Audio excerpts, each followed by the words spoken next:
नमस्कार, मैं हूं साहिल जोशी। दंगल में आपका स्वागत है। नया साल नए चुनाव लेकर आया है और आज का दंगल बिहार में चुनावी साल के बजट पर है। नीतीश कुमार सरकार ने इस बार 3,16,000 करोड़ रुपए से अधिक का बजट पेश किया है। बजट में महिला, नौजवान, किसानों के लिए तमाम योजनाओं की घोषणा की गई है। स्वास्थ्य, शिक्षा के नए कॉलेज, अस्पतालों से लेकर 8 हवाई अड्डों तक सबकी घोषणा कर दी गई। सरकार बजट को बिहार के समावेशी विकास वाला बजट बता रही है, तो विपक्ष इसे खोखला बजट करार दे रही है। क्योंकि जिस तरह तेजस्वी यादव ने कल वादा किया है कि उनकी सरकार आई तो महिलाओं को 2500 रुपए मुफ्त और 500 रुपए में सिलेंडर मिलेंगे, 200 यूनिट बिजली भी फ्री मिलेगी। लेकिन नीतीश कुमार के बजट में ऐसा मुफ्त वाला कोई भी ऐलान नहीं किया गया। लेकिन इस बार के बजट में गौर करने वाली बात एक घोषणा जिसे अनुसूचित जाति और जनजाति के लिए विशेष बजट की, क्योंकि वित्त मंत्री सम्राट चौधरी ने SC, ST, OBC, EBC के लिए समाज कल्याण विभाग में 13,368 करोड़ का प्रावधान तो रखा ही है, उसके साथ साथ अनुसूचित जाति के लिए 19,648 और अनुसूचित जनजाति के लिए 1,735 करोड़ का प्रावधान अलग से रखा गया। यह बजट किस मद में और कब खर्च किया जाएगा, इसका अभी तक पता नहीं है, लेकिन सरकार इस बजट की जमकर तारीफ कर रही है। तो विपक्ष इस बजट को कागजी बजट बता रही है। तेजस्वी यादव ने कहा है कि सरकार ने 400 रुपए की वृद्धा पेंशन तक नहीं बढ़ाई, महिलाओं, नौजवानों, किसानों को भी कुछ नहीं मिला है। तो आज के दंगल में हम यही चर्चा करेंगे कि पिछले 20 वर्षों से बिहार का विकास के रास्ते पर ले जाने का दावा कर रहे नीतीश कुमार के बजट की असली हकीकत क्या है। इस बजट में बिहार के किसान, महिला, नौजवानों को क्या मिला है और क्या नीतीश के बजट में SC, ST के लिए 21,000 करोड़ रुपए के अलग प्रावधान के पीछे की कहानी क्या है। तमाम सवालों, दावों और आरोपों पर आज के बजट में, आज के दंगल में हम चर्चा करेंगे। लेकिन सबसे पहले यह रिपोर्ट देखिए।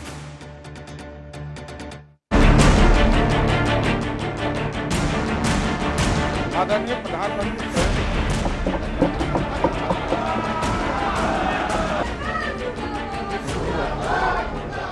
नीतीश कुमार सरकार के चुनाव साल का बजट आ गया। करीब 3,17,000 करोड़ के बजट में महिला, किसान, नौजवान और विकास पर जोर है, लेकिन विपक्ष कह रहा है कि बजट खोखला है। नीतीश कुमार जी को डबल इंजन का सहयोग मिल रहा है, तो बिहार को ठगा गया है। तो मुझे लगता है कि ये बजट बिहार के विकसित बिहार बनने के सपने को साकार करेगा। हमारे पैसा को खर्च करने की जिम्मेदारी आपको दिया, बिहार सबसे अंतिम पायदान पर है। यह बजट गांव आधारित है। जानकारी सदन के पटल पर रखता हूं। हालांकि उप मुख्यमंत्री सम्राट चौधरी ने बजट भाषण पढ़ना पूरा किया तो CM नीतीश कुमार ने उठकर उनकी पीठ थपथपाई।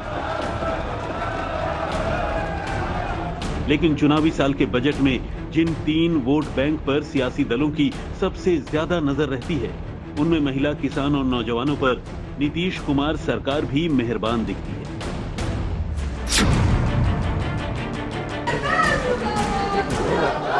महिलाओं को 2500 रुपए के सम्मान और 500 रुपए में सिलेंडर देने की मांग पर विपक्ष विधानसभा में प्रदर्शन करता रहा। लेकिन जब बजट आया तो डिप्टी CM ने बताया कि हर पंचायत में गरीब कन्या विवाह के लिए मंडप होगा। पटना के महिला हाट में महिलाओं के लिए अलग वेडिंग जोन होगी। पटना की महिलाएं चलंत व्यायामशाला यानी मोबाइल जिम का फायदा उठाएंगी। हर शहर में पिंक टॉयलेट बनेंगे।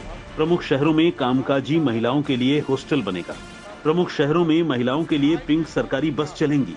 महिलाओं को ई-रिक्शा और दोपहिया वाहन के लिए नगद मदद दी जाएगी। प्रमुख शहरों में महिला ड्राइविंग सेंटर खोले जाएंगे। रोजगार की बात, नौकरी की बात, ना गरीबी हटाने। जबकि तेजस्वी यादव ने बजट पेश होने से पहले ही मांग कर दी थी कि जैसे बीजेपी ने दिल्ली में महिलाओं के लिए 2500 रुपए महीने की घोषणा की है, वो राशि बिहार में भी दी जाए। इस लड़ाई को लड़ेंगे और इनसे जो है नाक रगड़वा करके भी करवाना पड़े तो महिलाओं के खाते में उनको आर्थिक न्याय दिलवाने का काम हम लोग जरूर करेंगे। 2500 देना होगा, 500 रुपया गैस सिलेंडर। ये जरूरी मजबूत ढांचा के आधार पर बिहार में किसानों और कृषि क्षेत्र में तरक्की के लिए नीतीश सरकार की ओर से राज्य की 21 बाजार समितियों के विकास के लिए 1289 करोड़ रुपए देने अरहर, मूंग और उड़द दाल को एमएसपी पर खरीदने, राज्य के सभी प्रखंडों में कोल्ड स्टोरेज बनाने, सभी प्रखंडों में सब्जी खरीद और बिक्री के सरकारी आउटलेट खोलने और सभी प्रखंडों में सब्जी उत्पादन समिति बनाने से लेकर मौसम पूर्वानुमान के लिए 2 शहरों में hybrid Doppler weather radar centre बनाने की घोषणा की। नीतीश कुमार जी का संकल्प न्याय के साथ विकास हमारे लिए प्रेरणादायक शक्ति कार्य करती।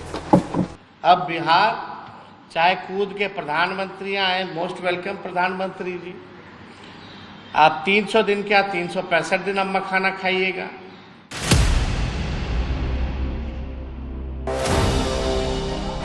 बिहार में रोजगार बड़ा मुद्दा रहा है। अनुमान जताया जा रहा था कि चुनावी साल में नीतीश कुमार सरकार नौजवानों के लिए नई नौकरियों की सौगात दे सकती है।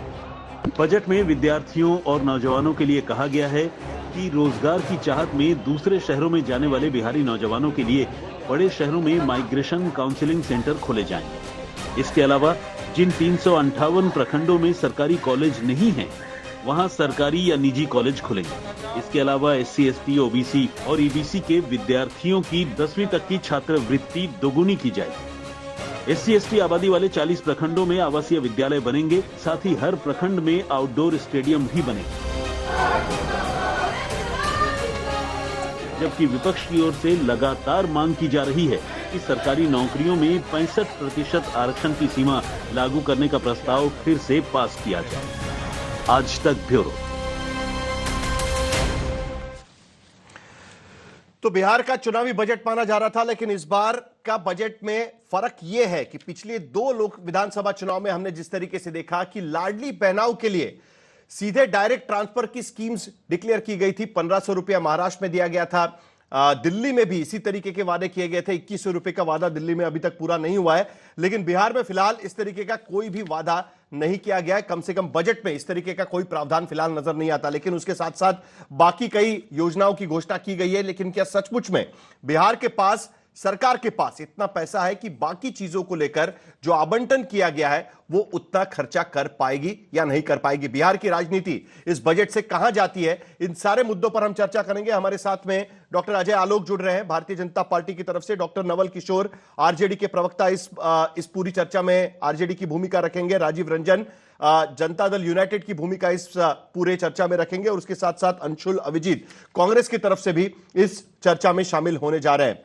शुरुआत करते हैं राजीव रंजन जी से कि आपके नीतीश कुमार जी का यह बजट है। 20 साल से नीतीश कुमार बिहार में सत्ता में है और जो वादे किए थे, क्या आपको लगता है कि 20 साल के बाद जिस तरीके का बजट आज की स्थिति में हम देख रहे हैं, क्या बिहार की जनता यह मानकर चले कि 20 साल पहले किए गए वादे आज की स्थिति में पूरे हो रहे हैं? मुझे एक वायदा बताइए जो नीतीश कुमार जी ने कहा हो और नहीं किया हो, तो फिर इस सवाल का ज्यादा बेहतर जवाब मैं दे पाऊंगा। देखिए, नीतीश कुमार जी ने अगर कानून व्यवस्था को लेकर कुछ कहा, कभी आधारभूत संरचना को लेकर उस समय की जो खस्ताहाल स्थिति थी जब उन्हें विरासत में सत्ता मिली थी, तो जो हालात थे उसको उन्होंने किस कदर बदला है वो उनके फैसलों से उसको देखा जा सकता है। और ये जमीनी सच्चाई है बिहार की। जब भी उन्होंने कहा अगर महिलाओं के सशक्तिकरण के लिए पंचायती व्यवस्था में आरक्षण का वादा किया, उसको पूरा करके दिखाया। हर घर बिजली, ये किसी को यकीन नहीं था, इसलिए कि 700 मेगावाट बिजली की खपत होती थी जिस समय सत्ता में नीतीश कुमार जी के नेतृत्व में जनता दल यूनाइटेड और एनडीए की सरकार बनी थी। आज 8000 मेगावाट की खपत है। लगातार हमारी कोशिशें और इसे बेहतर बनाने की है। उसी तरह से हर घर पीने का पानी पहुंचाने का संकल्प, जिसको केंद्र सरकार ने भी एक अनुकरणीय मॉडल के तौर पर अपनाया, और लगातार आप देखेंगे शराबबंदी से लेकर के वो तमाम जो जनता से उन्होंने कहा उसको पूरा करके दिखाया। नौकरियां, रोजगार, जो लक्ष्य हमने 10 लाख का रखा था उससे ज्यादा 2 लाख नौकरियां, जिसका हम कह सकते हैं कि इस विधानसभा के कार्यकाल पूरे होने तक वो लक्ष्य हासिल करेंगे हम। और दूसरी तरफ 34 लाख रोजगार, तो ये कुल मिलाकर के 46 लाख परिवारों को इसका लाभ, तो निसंदेह ये एक बड़ी संख्या है। और इसके साथ 92 लाख वो परिवार जिनको आर्थिक दृष्टि से पिछड़ा माना गया, उनके हर सदस्य को 2-2 लाख रुपए जो दिए जाने का छोटे छोटे उद्यम के लिए निर्णय है, उसकी शुरुआत भी हो गई और अनेक लोगों को मिलना शुरू हो गया।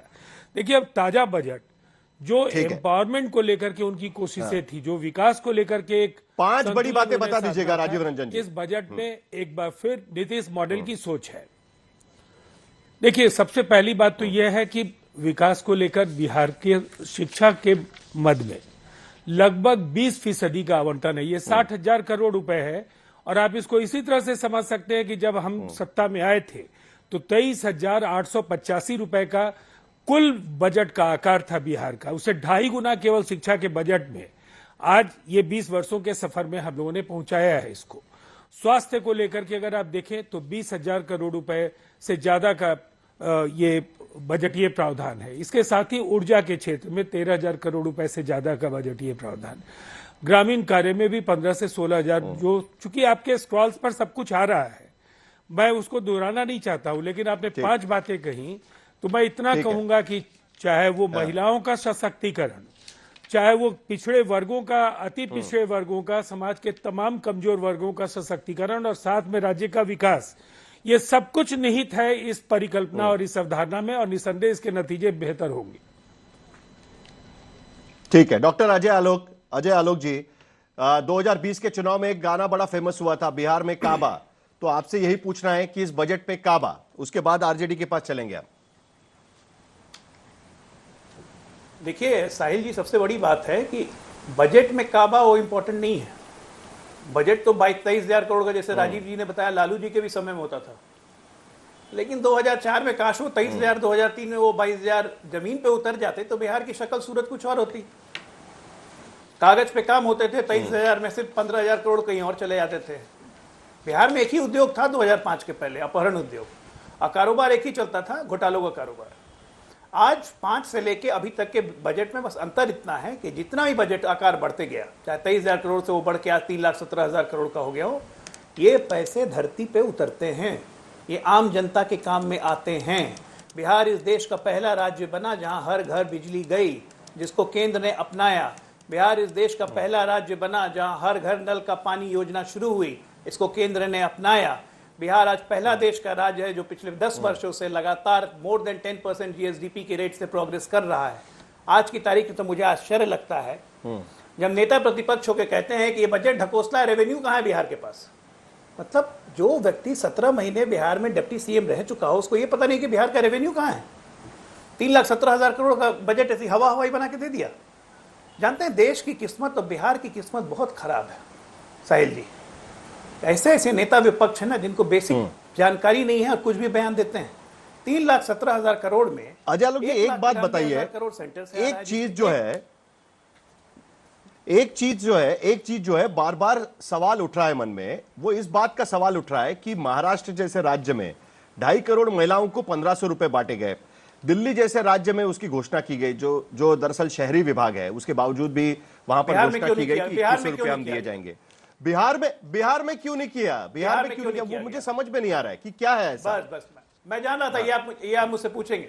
ये इसलिए ऐसा है क्योंकि बिहार ज्ञान प्रधानमंत्री का जो ज्ञान मॉडल था, गरीब, युवा, अन्नदाता, नारी, बिहार इसको बहुत पहले अपना चुका था। राजीव जी ने भी बताया आपको कि 2005 में सत्ता में आते ही पहला काम एनडीए की सरकार ने किया कि महिलाओं को सशक्त बनाने के लिए उनको लोकल बॉडीज पंचायत में 50% आरक्षण, एम्पावरमेंट हुई, लोअर महिलाओं में जागृति हुई और अति पिछड़ों को उसमें भाग्यता मिली। सबसे पीछे वाली कतार में बैठे हुए महिलाएं चाहे अन्य लोग फ्रंट रो में आए। उसके बाद लगातार महिलाओं को साक्षरता बढ़ाने की कोशिश, महिलाओं की प्रजनन दर घटाने की कोशिश। 2.75 से आज बिहार का प्रजनन दर घट के आगे 1.8 पे, रिमार्केबल इन इंडिया, कहीं ऐसा नहीं हुआ है। और भी तब जब बिहार की लिटरेसी रेट मात्र 31% थी 2005 में, जो आज बढ़ के 68% हुई है। 32% अभी भी हम पीछे हैं। उसके बाद क्या हुआ? और एम्पावरमेंट करने के लिए पहला राज्य बना बिहार जहां 35% महिलाओं को पुलिस बल में डायरेक्ट नियुक्ति। किसी और देश में कहीं ऐसा प्रोविजन नहीं है। बहुत सारे राज्य सोच रहे हैं, हमारे मॉडल की स्टडी करके गए हैं। तो ये तमाम कार्य हुए महिलाओं को एम्पावर करने की। महिला साइकिल योजना, महिला पोशाक योजना। हम चाह रहे थे कि महिला शिक्षित हों, क्योंकि नीतीश कुमार का और एनडीए का बिल्कुल एक बात मानना था, एक पुरुष शिक्षित होता है, अकेला शिक्षित होता है। एक महिला शिक्षित होती है, एक बच्ची शिक्षित होती है, तो पूरे घर को शिक्षित बना देती है। तो ये संबल जो महिलाओं को नीतीश कुमार के राज में मिला, एनडीए के राज में मिला, ये जरूरत नहीं पड़ी है ना। आज हमारी एक चीज महिलाएं मुझे बहुत अभी भी संबल समझ हैं। में नहीं आ रही है। आज भी आप देखिए, हम पिंक टॉयलेट्स की बात करते हैं। नहीं, अभी भी देखिए, आप देखिए ओबीसी ईबीसी समाज के लिए, समाज कल्याण विभाग के लिए 13,000 करोड़ का प्रावधान किया गया है, 13,368 करोड़ का। अनुसूचित जाति जनजाति के लिए 19,648 करोड़ का, और अनुसूचित जनजाति के लिए 1,735 करोड़ का। कोई नई योजना की घोषणा नहीं है, लेकिन आवंटन वहां पर बढ़ा दिया गया है। वो कहां पर जाएगा, किस लिए जाएगा, क्या खर्चा होगा, उसका कोई प्रावधान नहीं रखा गया। क्या कारण से ये पैसा अलग से रखा गया है, क्या देखकर ये रखा गया है, उसकी कोई डिटेलिंग आपके पास है? ये दूरगामी सोच है। ये कह रहा हूं, ये दूरगामी सोच है साहिल जी। अच्छा, आप इसे इंटरिम बजट मान रहे हैं कि चुनाव के पहले का बजट है। हम इसे इंटरिम बजट नहीं मान रहे हैं। नहीं, नॉर्मली क्या होता है ना, चुनाव के पहले कुछ बड़ा, चुनाव के पहले कोई बड़ी घोषणा करनी होती है ना, उसके पहले बजट में ये प्रावधान करके रखा जाता है। तो क्या हम सोच के चले कि अगले कुछ महीनों में इस तरीके की घोषणा हमें दिखाई देगी? नहीं, बहुत सारे प्लानिंग्स हैं, बहुत सारे प्लानिंग हैं। आप ये देखिए, आज की तारीख में हमारे अनुसूचित जाति जनजाति, हालांकि जनजाति का आकार बिहार में बहुत कम है, लेकिन अनुसूचित जातियों में देखिए तो अभी बहुत सारे भूमिहीन हैं, बहुत सारे को आवास नहीं मिला है। ये तमाम योजनाएं, प्लस उनको हमको मेन स्ट्रीम में जोड़ना है, एकलव्य स्कूल खोजने की योजना है, तमाम योजनाएं हैं। तो इन सबको ध्यान में रखते हुए, और हम ये कंटिन्यूटी की सरकार है, हम जान रहे हैं कि सरकार हमारी ही बनेगी और हमें ही सब योजनाओं को धरती पर उतारना है। तो इसीलिए हम इसे कोई डायरेक्ट ट्रांसफर की योजनाएं तो नहीं आएगी ना? नई सरकार बनने के बाद आ सकती है ना डायरेक्ट ट्रांसफर की योजना? डायरेक्ट ट्रांसफर की योजना जो मांग की जा रही है उस तरीके की डायरेक्ट ट्रांसफर। देखिए, ऐसा है कि डायरेक्ट ट्रांसफर की योजनाएं बिहार में पहले सबसे, ये भी बिहार ही ने शुरू किया था। डीबीटी सबसे effective model of DBT Bihar से ही शुरू हुआ। तो डायरेक्ट ट्रांसफर स्कीम जो ये 2,000, 2,500, 500 सिलेंडर जो आजकल मैया सम्मान लेके घूम रहे हैं, ये सब की अभी नौबत नहीं आई है। बिहार की महिलाएं सक्षम हैं, संबल हैं और सबल हैं, और वो जानती हैं कि ये सरकार उनके लिए अगर ऐसा है डेडिकेटेड तो महाराष्ट्र और दिल्ली की सरकारों को इससे सीख लेनी चाहिए। ये बड़ी इंटरेस्टिंग बात है। नहीं, चलिए, अच्छी बात है, अच्छी बात है, अच्छी बात है कि पिंक टॉयलेट की बात हो रही है। 2,500 रुपए देने की जरूरत नहीं है। महाराष्ट्र की सरकार को, जो बीजेपी की सरकार है, उनको भी सीख लेनी चाहिए। अभी 2100 रुपया करने की जरूरत नहीं है, बिहार से सीख कर आइए। अजय आलोक यहां पर बता रहे हैं। लेकिन जरा तेजस्वी यादव ने क्या कहा है, जो विपक्ष के नेता है, उन्होंने क्या कहा है, जरा सुन लेते हैं। उसके बाद आरजेडी के प्रवक्ता भी बात करेंगे कि उनको बजट पे क्या दिख रहा है, और कई सारी बातें हैं। 20 साल में क्या हो गया बिहार में, क्या बदल गया, उस पर भी चर्चा हम करने वाले हैं। लेकिन जरा सुन लेते हैं तेजस्वी यादव क्या कह रहे थे। तेजस्वी जी, आपने कहा था कल की कॉपी पेस्ट जो है वो सरकार कर ले, लेकिन महिलाओं को दे दे जो योजनाएं हैं। सरकार ने आज बजट पेश किया, आपको क्या लगता है? देखिए, ना रोजगार की बात, नौकरी की बात, ना गरीबी हटाने की बात, ना पलायन को रोकने की बात, ना महंगाई कम करने की बात, साक्षरता के मामले में बिहार फीसदी, इसको कैसे बेहतर बनाएंगे, ना इसकी बात। प्रति व्यक्ति आय बिहार जो है सबसे फीसदी है, इसको बेहतर कैसे करेंगे, इसकी कोई बात नहीं। किसानों का आय बढ़ाएंगे, इसके बारे में कोई बात नहीं। महिलाओं को आर्थिक न्याय 2,500 रुपये देने की बात थी, उसमें भी कुछ नहीं किया है इन लोगों ने। गैस सिलेंडर को 500 इन लोगों ने नहीं किया। महंगाई से राहत दिलाने की हम लोग बार बार जो है बात कर रहे थे। फ्री में बिहार का बिजली सबसे महंगा है पूरे देश में। कम से कम जो है किसानों का ऋण जो है माफ़ करना था। कुछ तो किया नहीं इन लोगों ने। एक कौन सा कारखाना लगा रहे हैं भाई? भारत सरकार ने क्या किया? कौन सा स्पेशल पैकेज दिया? बताना चाहिए था। या आप बताते गुजरात को इतना दिया, बिहार को इतना दिया भारत सरकार ने? तो बिहार को ठगा गया है। ये लोग अपना सरकार बचाने में लगे हैं, हम लोग को बिहार की चिंता है। महिलाओं के लिए बड़ी योजनाएं जो है वो घोषणा की गई, पिंक जिम, पिंक बस, पिंक टॉयलेट, पिंक सब कुछ लग रहा था। अभी जो बिहार ट्रांसपोर्ट का जो बस चल रहा है वो ढंग से चल नहीं रहा है।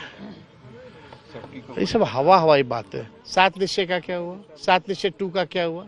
हर प्रखंड में स्टेडियम बनाएंगे, उसका क्या हुआ?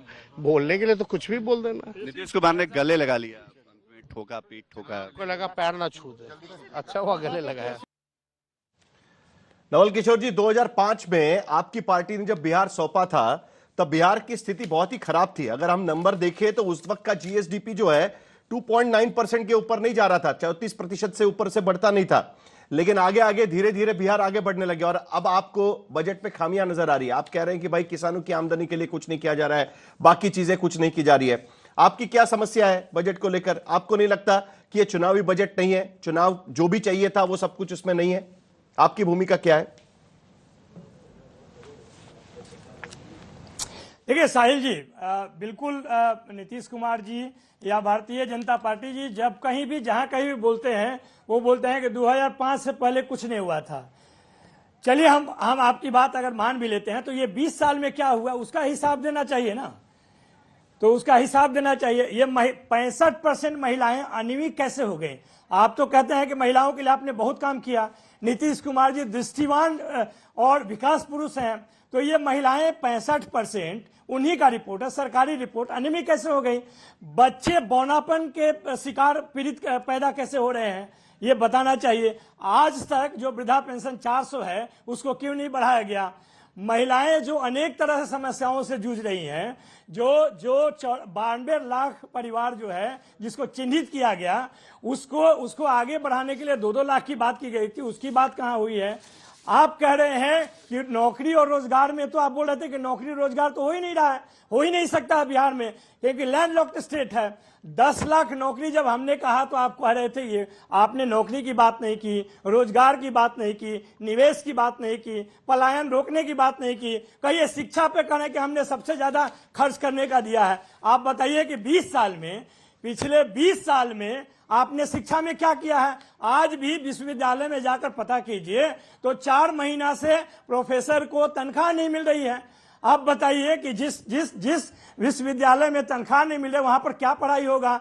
आज भी आप पता कीजिए कि जो बीए का डिग्री है, एमए का डिग्री है, वो 6 साल और 4 साल में मिल रहा है। ये किस तरह का सुशासन है जो कि आपको देखने को मिलता है? ये सारे पैसे जो खर्च हो रहे हैं वो कहां जा रहे हैं? आपने कंस्ट्रक्शन में देखा कि जितने भी पुल बने हैं वो या तो जिस दिन उद्घाटन होता है उससे पहले गिर जाता है या उद्घाटन के दिन भी गिर जाता है, उद्घाटन के बाद भी गिर जाता है। ये जो पूरा ढकोसला है विकास का वो पूरे बिहार को मालूम है। जिस तरह से बिहार को उन्होंने ठगा है पिछले 20 साल में, उसको हमने उजागर किया है। 17 महीने में जो काम किया है उसके काम के माध्यम से नौकरी देकर बिहार की जनता को विश्वास दिलाया है कि बिहार को आगे बढ़ाया जा सकता है, नौकरी दिया जा सकता है। आपने खेल का राजीव रंजन जी, या आप देखिए निवेश का हो, सबके लिए एक रोड मैप दिया गया है। बस 20 सेकेंड और आपने देखा कि सबका 17 महीने का जो काम हुआ पूरे बिहार में चर्चा का विषय बना हुआ। 17 साल में आपने क्या किया? सिर्फ कहते रहे कि हम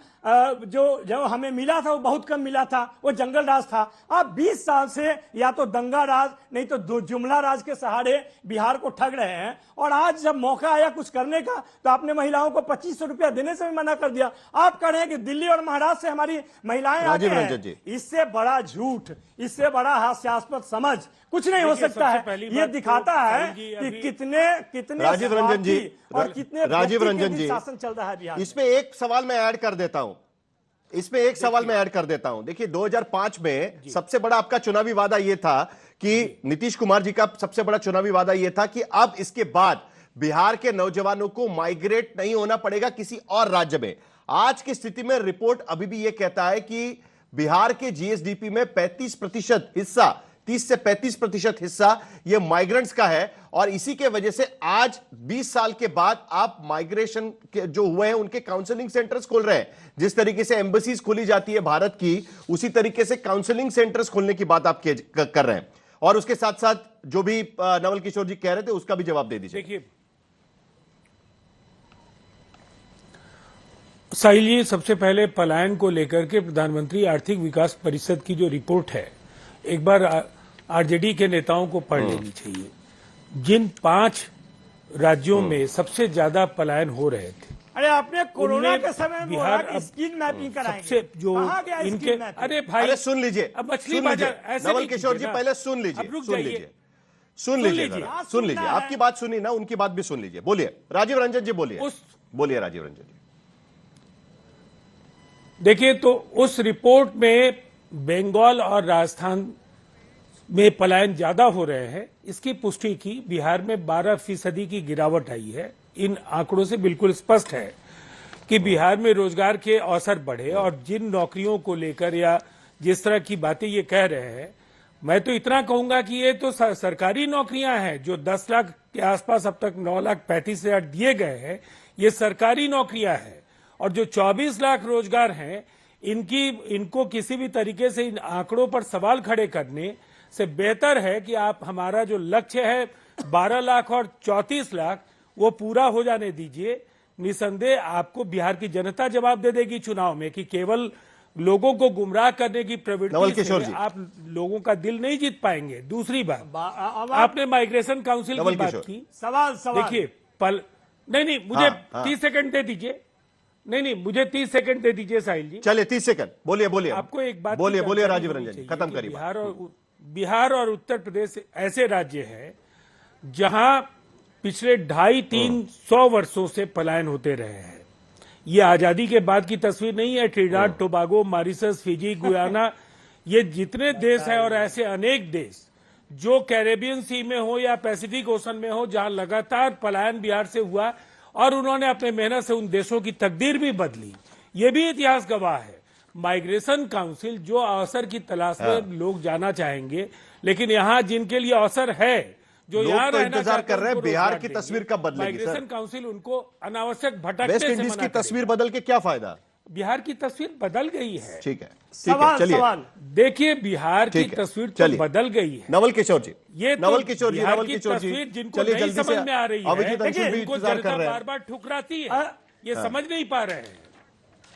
ठीक, देखिए साहिल जी, देखिए जिस तरह का झूठ राजीव रंजन जी बोल रहे हैं, भारतीय बेशर्म पार्टी जो है भाजपा है वो तो बोलती ही है, उनके साथ वाले भी झूठ बोलना शुरू कर दिए हैं। यही मुख्यमंत्री 2020 के चुनाव में कहते थे कि ये नौकरी कहां से आएगा। नौकरी जो 17 महीने में मिली उसमें किसका योगदान था।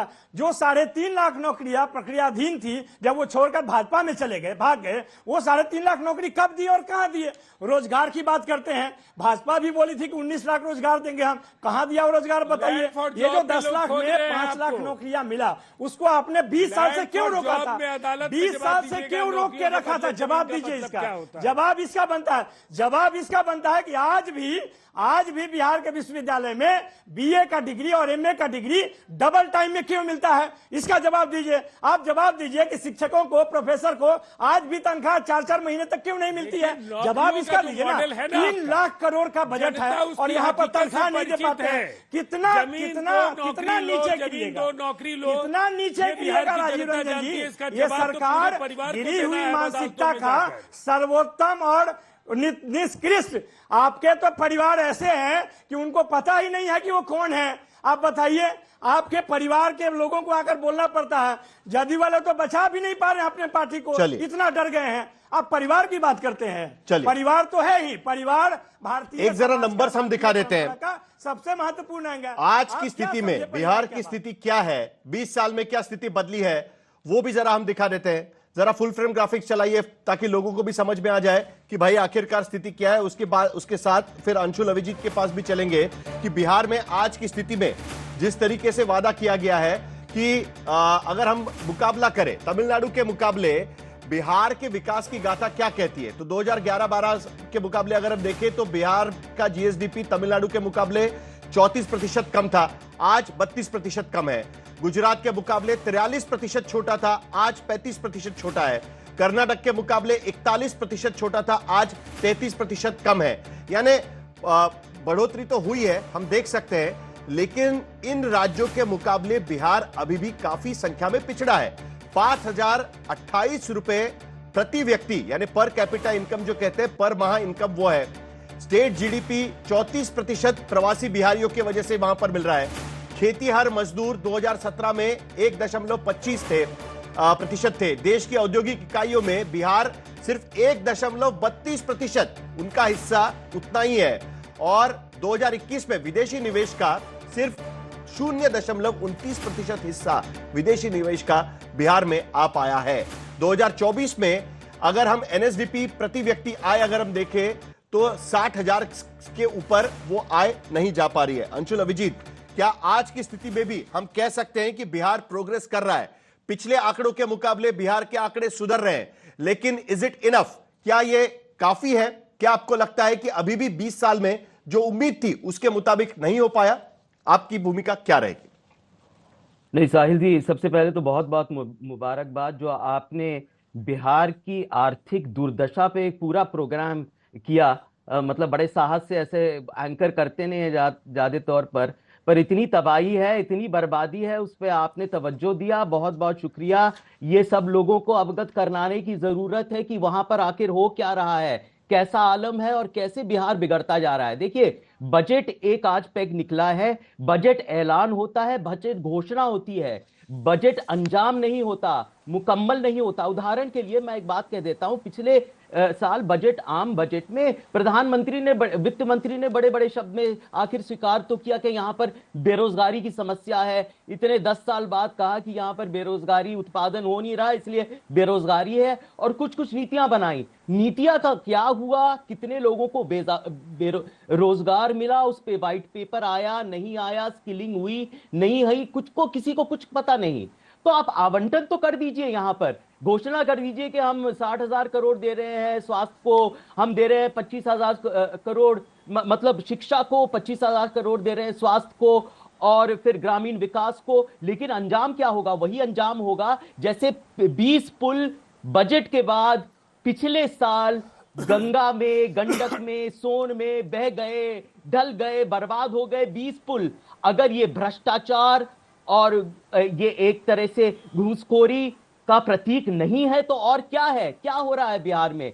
चलो शैक्षणिक क्षेत्र की बात कर लेते हैं साहिल जी, एक के बाद एक क्षेत्र के बाद दूसरे क्षेत्र की बात करते हैं, एपीएमसी की भी एक्ट की बात करते हैं, कृषि क्षेत्र में क्या हो रहा है और कितना गंभीर संकट वहां फैला हुआ है। पहले शैक्षणिक क्षेत्र की बात कर लेते हैं। वहां जो प्राथमिक विद्यालय हैं जर्जर स्थिति में हैं और वहां पर उपस्थिति एक रिपोर्ट के मुताबिक 25% से ज्यादा नहीं है और 50% से ज्यादा विद्यार्थी जो वहां पर है प्राथमिक विद्यालय में, वो लिखना और पढ़ना कोविड के बाद भूल गए हैं। क्या हो रहा है वहां पर? और अभी 6 महीने पहले आप कह रहे हैं आप 60 करोड़ देंगे। अरे भाई क्या करेंगे? 60 करोड़ की वही हालत होगी जैसे यहां पर बनाए हुए पुलों की हालत जो बह गई गंगा में। यह भी तो हकीकत है ना, उसके बारे में किसी ने जवाब ही नहीं दिया। क्यों ऐसा हुआ? कहां से हुआ? जवाब हुई गंगा इस सरकार से। फिर उसके बाद बाउंड्री वॉल नहीं। चलिए अजय आलोक जी से जवाब ले लेते हैं। पोषण की समस्या है, वहां पर जो मिड डे मील है वो एक तरह से अजय आलोक जी बोलिए, बन गया है। अंशुल जी सुन लेते हैं, जवाब भी सुन लेते हैं। आपने मुद्दे उठाए हैं, जवाब भी सुन लेते हैं। अजय आलोक, कार्यक्रम मुकम्मल नहीं करेंगे, मुझे तो बात करने दीजिए। देखिए साहिल जी इन्होंने सही कहा कि 6 पुल। अब 1 मिनट अंशुल जी सुनिए ना, अब अंशुल जी सुन लीजिए, अरे बोलते ही रहिएगा, सुनिएगा भी। अरे पुल ढह गए, मान लिया आपकी बात, बिल्कुल उस पर विभागीय इंक्वायरी बैठ गई है। 1 मिनट उस पर विभागीय आपके पास वापस आएंगे अंशुल जी। और फिर ये बात करना चाहता हूं कि किसानों की क्या समस्या है, बेरोजगारी की क्या समस्या है, यहाँ पर महंगाई की। अंशुल जी आपके पास वापस आएंगे, अजय आलोक को जवाब देने दीजिएगा जरा। अच्छी तरह हम तो जानते हैं वहाँ के निवासी हैं, अच्छी तरह अंशुल जी आपके पास वापस आएंगे, अजय आलोक को बोलने दीजिएगा जरा। अजय आलोक जी बोलिए। वादे अपने मुकम्मल नहीं किए भाई, वादे तो ऐसे ही करते रहते हैं। यहाँ पर आपको मैं बता रहा हूँ साहिल जी, आपके दर्शकों को ये सुनना बहुत जरूरी है। चलिए अंशुल जी जरा थोड़ा शांत हो जाइए, जरा जवाब सुन लेते हैं जरा जल्दी से। हाँ, ये बात सही है कि इन 6 पुल गिरे हैं और 6 पुल गिरने की इंक्वायरी भी शुरू हो जा चुकी है। और मैं आपको बता रहा हूं ये लगभग 35,000 करोड़ का घोटाला है। और इसमें कौन कौन अभियुक्त हैं ये किसी से छुपा नहीं है, बहुत जल्दी सामने आएगा। क्योंकि उपयुक्त विभाग किसके किसके अंडर में थे, ये सारे राजद के शासन में थे, ये नहीं भूलिए। अभी उसके जब परतें खुलेंगी तो वही 11 मार्च वाला हाल होगा जो लैंड फॉर जॉब में भी पेशगी होनी है। अंशुल जी आपके मुंह से सुन के और अच्छा नहीं लगता है, मैं बताता हूं क्यों। क्योंकि आपका बिहार से बहुत पुराना संबंध है। आपके स्वर्गीय नाना जी Jagjivan Ram ji longest serving cabinet minister इस देश के थे, लॉन्गेस्ट सर्विंग। आज तक उतना लंबे समय तक यूनियन कैबिनेट मिनिस्टर कोई नहीं बना इस देश में, इतना ये रिकॉर्ड है। डिप्टी प्राइम मिनिस्टर आपके नाना जी थे इस देश के, सन 1979 से लेकर 1980 तक, ये भी रिकॉर्ड है। सासाराम पार्लियामेंट रिप्रेजेंट करते थे आपके नाना जी। आपकी माता जी स्पीकर रही, लगातार 3-3 बार एमपी रही बिहार से, सासाराम से।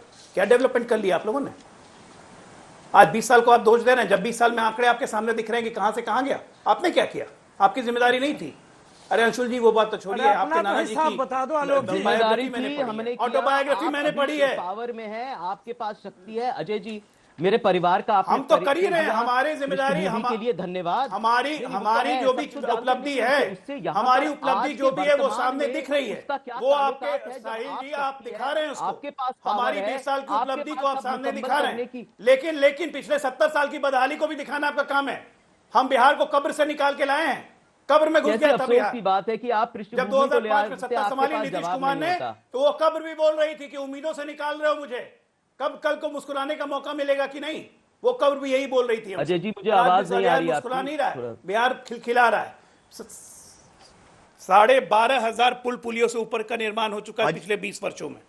क्या ये रिकॉर्ड नहीं है? 6 पुल की बात याद आ रही है आपको? स्कूल की जर्जर हालत देखिए, जो स्वास्थ्य की हालत। अजय जी,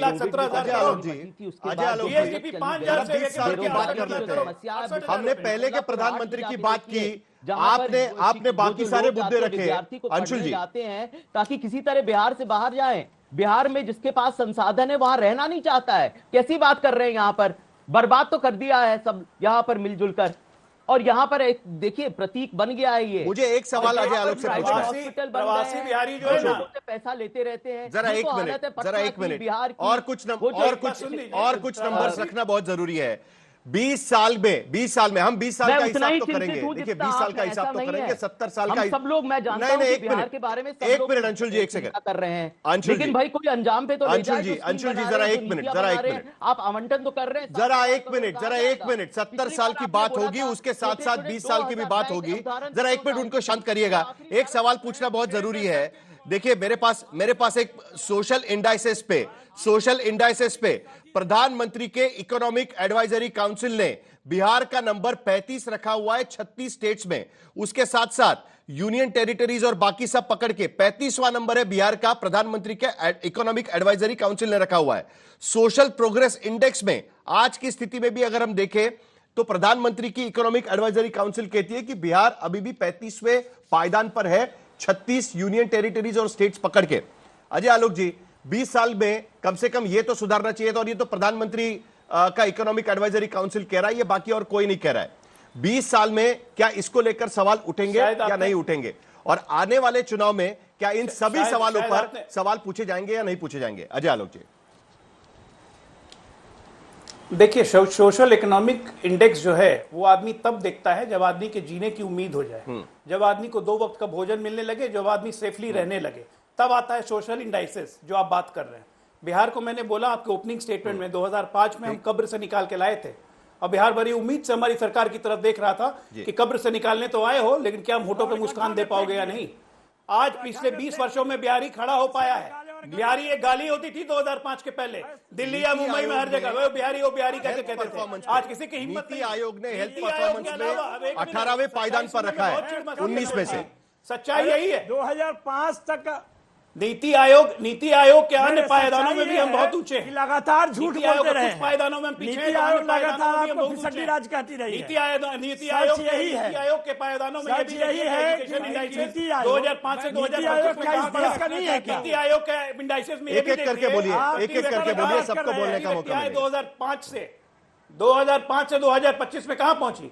देखिए, हम जब शुरू किए थे 5,800-225 रुपए पर व्यक्ति इनकम थी 2005 में। नेशनल इनकम थी 25,600। आज नेशनल इनकम 1,80,000 है, बिहार की 68,000 है। नेशनल इनकम बढ़ी 7 गुना, बिहार बढ़ा 8 भी सबसे नीचे है। भी बिहार को फिर भी सबसे नीचे जरूरत है। प्रधानमंत्री इस चीज को समझते हैं, और इसीलिए 1.25 लाख करोड़ का पैकेज पहली बार, पिछले साल 83,000 करोड़ का पैकेज, इस साल 53,000 करोड़ की एक्स्ट्रा मदद। जो ग्रांट मिलता है वो इसीलिए मिलता है क्योंकि बिहार जब तक देश कहा गया सारा पैकेज, देश इतना पैकेज गया कहां? विकसित भारत नहीं बन सकता। गया ये सब विजन की बात है। इस सब पैकेज के बावजूद भी आप कुछ नहीं कर पा रहे हैं। यहाँ पे हमारा विजन है। कौन विजन है आप बताइए? ये इतना बड़ा विजन है। पूरे बिहार से भी सवाल पूछा जा रहा है, लेकिन चलिए निकलोड़ा पर पत्थर को क्या समझ में? नवल किशोर जी,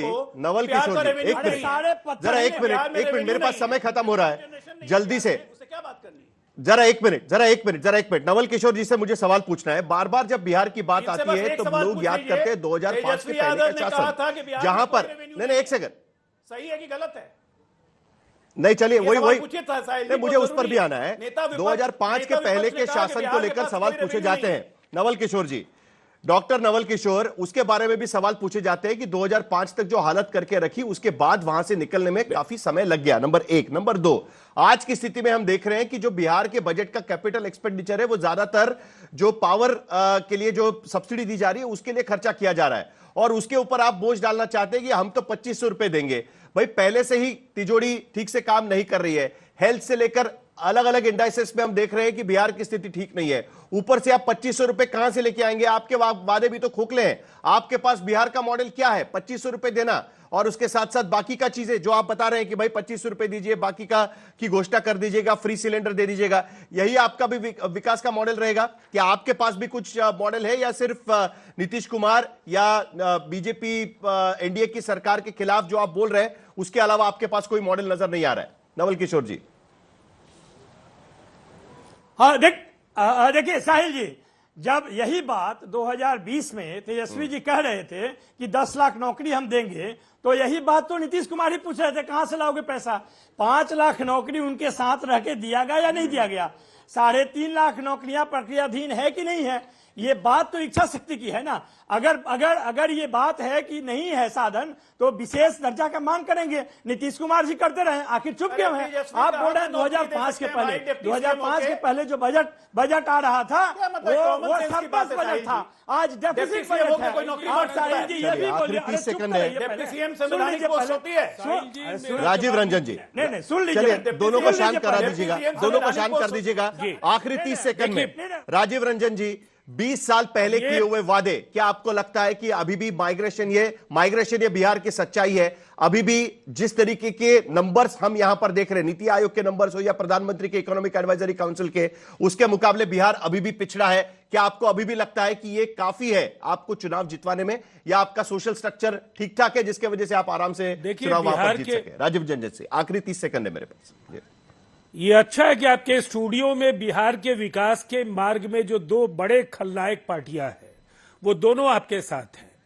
कांग्रेस जिसने 6 दशक तक इस देश पर शासन किया, उसका आंतरिक उपनिवेश था बिहार। भारतीय जनता पार्टी और आंतरिक उपनिवेश किस कदर था कि वहां बाल भाड़ा समानीकरण नीति की वजह से 1952 में टीटीके कृष्णमाचारी ने बाल भाड़ा समानीकरण नीति शुरू किया। क्या बदतमीजी कर रहे हैं नवल जी? क्या बदतमीजी कर रहे हैं? बदतमीजी कर रहे हैं। एक मिनट खत्म हो रहा है, मेरा समय खत्म हो रहा है, मेरा समय खत्म हो रहा है। से लेकर तमाम मदों में। चलिए, बिहार की चर्चा जब तक होगी तब तक इस तरीके की बातचीत भी होगी। आज की स्थिति में भी वर्ल्ड बैंक का रिपोर्ट हो, नीति आयोग का रिपोर्ट हो या प्रधानमंत्री के एडवाइजरी काउंसिल का, इकोनॉमिक एडवाइजरी काउंसिल का, एम्प्लॉयमेंट, इन्फ्लेशन और माइग्रेशन, इन तीनों मुद्दों पर बिहार की समस्या चिंताजनक है, और उसको लेकर जब जब चर्चा करने की कोशिश होगी हम लोग नंबर्स लेकर आपके सामने आएंगे।